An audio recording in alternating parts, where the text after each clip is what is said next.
Good morning, student. I am Deepak Soni. I am your science teacher.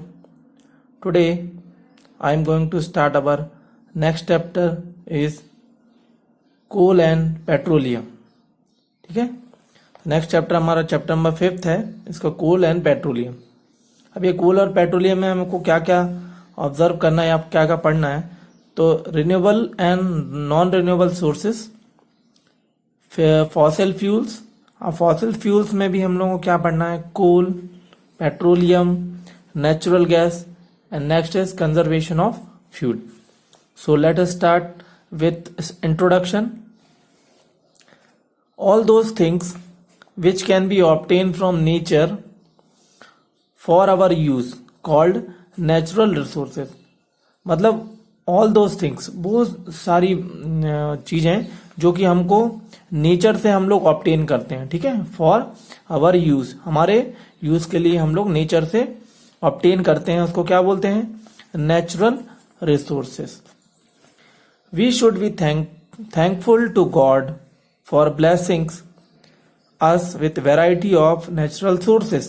Means इसके लिए हमको क्या करना चाहिए, गॉड को थैंकफुल करना चाहिए, थैंक करना चाहिए for their blessings with variety of natural sources which are required not only for sustenance of life. मतलब कि जो गॉड ने हमको नेचुरल रिसोर्सेज प्रोवाइड किए हैं, उसके लिए हमको गॉड का क्या करना चाहिए, थैंकफुल होना चाहिए. इसलिए क्योंकि ये जो नेचुरल रिसोर्सेज होते हैं ये हमको हमारी लाइफ को सस्टेन करने के लिए या फिर सरवाइव करने के लिए यूजफुल होते हैं, but also for making our life.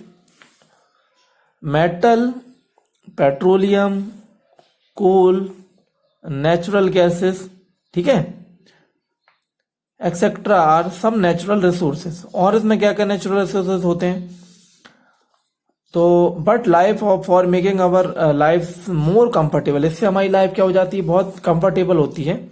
अब food, air, sunlight, water are essential for our sustain life. मतलब हमारी लाइफ को सरवाइव करने के लिए कौन कौन से फैक्टर इंपॉर्टेंट हैं, तो फूड इंपॉर्टेंट है, next one is air important है, next one is sunlight, soil, water are essential for sustain life. मतलब लाइफ को सरवाइव करने के लिए ये सारे फैक्टर रिस्पॉन्सिबल हैं. फिर metal, petroleum, coal, natural gas etcetera are some example of natural resources. मतलब कि जो थिंग्स नेचर में इजीली प्रेजेंस है, वो क्या क्या प्रेजेंस है, मेटल प्रेजेंस है, पेट्रोलियम प्रेजेंस है, कोल प्रेजेंस है, नेचुरल गैसेस, ठीक है, ये सारे रिसोर्सेज हैं which are used for scientific and technological development.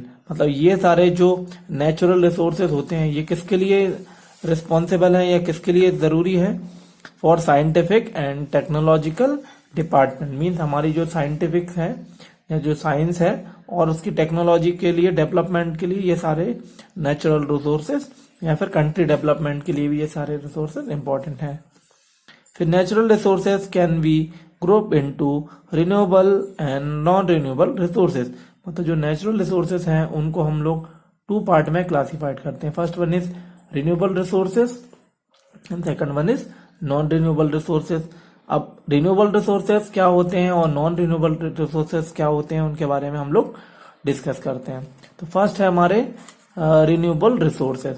अब रिन्यूएबल रिसोर्सेज क्या होते हैं, तो renewable resources are those resources that will never run out or renew with a reasonable period of time through natural process.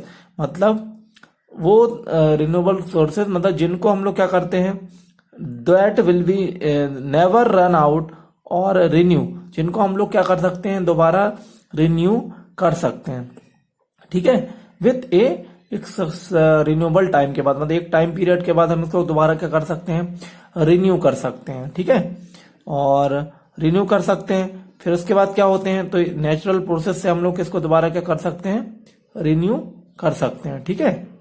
इसके example क्या हो सकते हैं, तो इसके एग्जाम्पल्स हैं sunlight is the source which is expect to live for million of year. मतलब जो सनलाइट है वो भी क्या है, एक नेचुरल रिसोर्सेस है which is expected to live millions of year, मतलब जो सनलाइट है वो कब तक सरवाइव कर सकता है या फिर लिव मिलियंस ऑफ ईयर्स, ठीक है। फिर some renewable sources are inexhaustible, means कुछ रिन्यूएबल सोर्सेज ऐसे होते हैं जो कभी नहीं खत्म होने वाले हैं, मतलब ऑलवेज प्रेजेंस होंगे। They will never be used up fully, इनको हम लोग कभी भी फुली यूज नहीं कर सकते, मतलब इसको अपन इनकम्प्लीटली यूज करेंगे। एग्जाम्पल सनलाइट या फिर सनलाइट, एयर, इसको हम लोग कभी भी फुली यूज नहीं कर सकते। Water is also consider to be inexhaustible because the earth will always have same amount of water, means water भी क्या है, इनएग्जॉस्टेबल है, बट क्या होता है, the earth will always same amount of water, means earth surface पे कितना amount of water presence है, 79% वाटर प्रेजेंट है। But the supply of water varies from one place to another place, but हमको पता है कि कहीं पर वाटर की ज्यादा क्वांटिटी प्रेजेंस है and another one is other places पे अदर वेराइटी प्रेजेंस है। नेक्स्ट है क्या है, नॉन रिन्यूएबल सोर्सेस। अब कुछ नॉन रिन्यूएबल रिसोर्सेस होते हैं, those are which one use and can exhaust, मतलब एक बार जो नॉन रिन्यूएबल रिसोर्सेस होते हैं जैसे वो फिनिश हो जाएंगे तो दोबारा हम उसको रिन्यू नहीं कर सकते, मतलब ये एग्जॉस्टेड हो जाते हैं या खत्म हो जाते हैं पूरी तरीके से। Example coal, oil, natural gas and metal, मतलब अगर ये सारे एक बार अगर यूज हो जाएंगे तो हम इनको दोबारा यूज नहीं कर सकते या दोबारा रिन्यू नहीं कर सकते।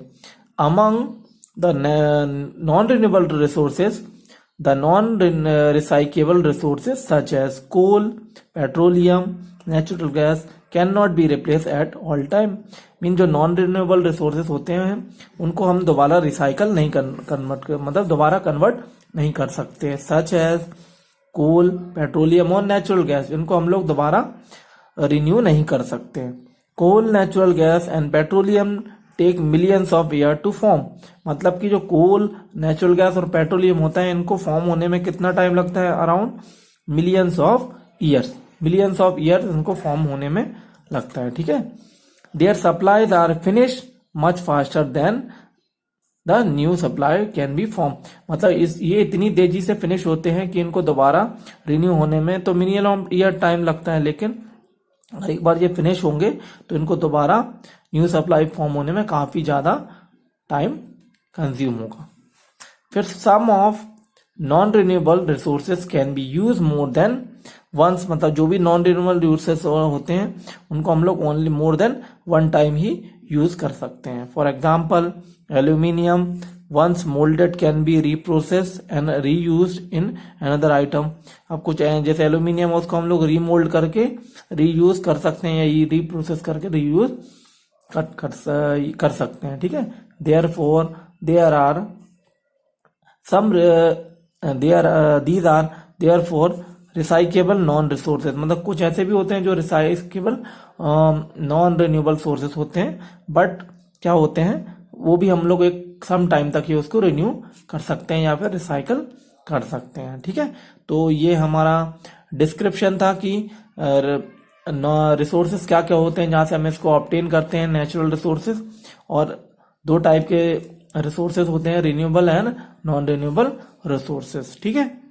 तो that is it sufficient for introduction as well as renewable and non renewable sources, ठीक है।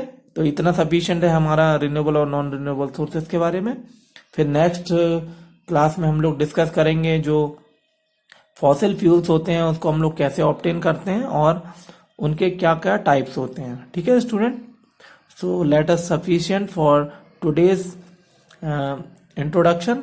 We will meet in our next class with next topic. So thank you everyone.